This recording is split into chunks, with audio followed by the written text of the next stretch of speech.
Let's talk about 3 reasons to avoid passive aggression in your marriage. Now, as usual, my wife and I will cover these talking points. So with your small group or with your mentoring, a marriage mentoring couple, make sure that you download that workbook, follow along as we go through the steps here and talk through this really important topic of passive aggressive communication. Now, this exists in everyone's marriage. Maybe you don't know what it is, so why don't we start by defining it? Passive-aggressive communication is saying hurtful things in an indirect way. So the aggressive part is that you're doing hurtful things toward your spouse. The passive part is that you package it in a less obvious way, maybe in a joke or an offhand comment. So here's an example. Let's say you're in a conversation with your husband. Well, let me say it this way. I'm in a conversation with my husband. He's kind of lecturing me about something I had done wrong.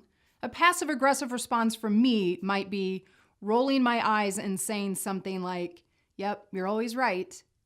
You see, I'm passive enough that I'm not coming out and saying you're a big jerk and you're a know-it-all, but the intention behind my words is actually to say that. I'm actually annoyed and frustrated by him, but I said it in a way that's less obvious. Okay, so let's get to the reasons that you should avoid being passive aggressive in your marriage. Here's the first most obvious reason. It's hurtful. Now, I hate to disappoint. That's a super obvious reason not to be passive aggressive, but let's make sure to cover that. Like, being passive aggressive in your marriage is hurtful. It's hurtful to your spouse. I don't know if you're aware of that or not. It's hurtful to your spouse. It's just as bad as being aggressive. It might even be worse than being aggressive, because at least if you're being aggressive, you're being somewhat truthful about it. But when you're passive aggressive, you're just being hurtful. You know, it's kind of that almost invalidating sometimes.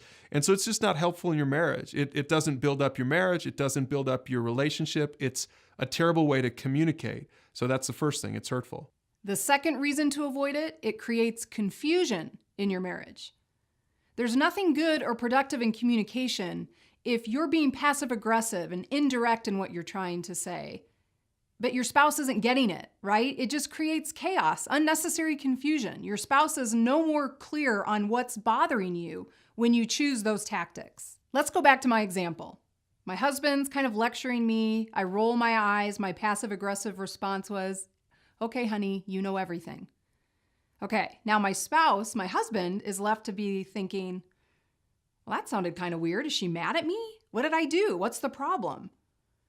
Because I wasn't being clear and I wasn't just being direct with my communication, my husband's kind of confused. It creates unnecessary chaos.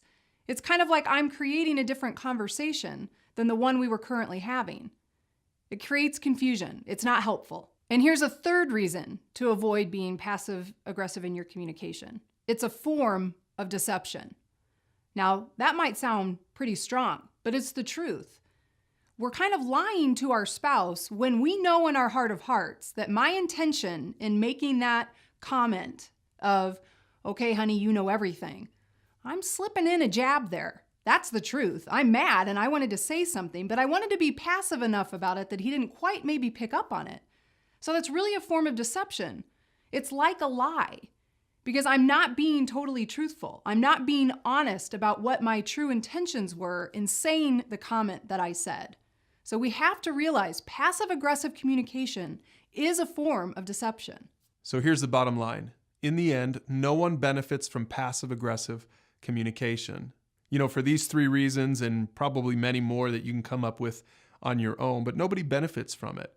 I mean, remember the point to communication in marriage, really in any relationship, but especially in a marriage, the point to communication is that people benefit from it. Look at what it says in Ephesians chapter 4. Don't use foul or abusive language. Let everything you say be good and helpful so that your words will be a benefit to those who hear them. Make sure that how you communicate in marriage, learn the habits, the practical, good communication, healthy communication habits, so that you can benefit your marriage, so you can have a better marriage. That's the whole point. And that's why you should do everything you can to avoid being passive-aggressive in your communication in your marriage. Now go ahead and use that workbook and talk about this with your small group or with your marriage mentor.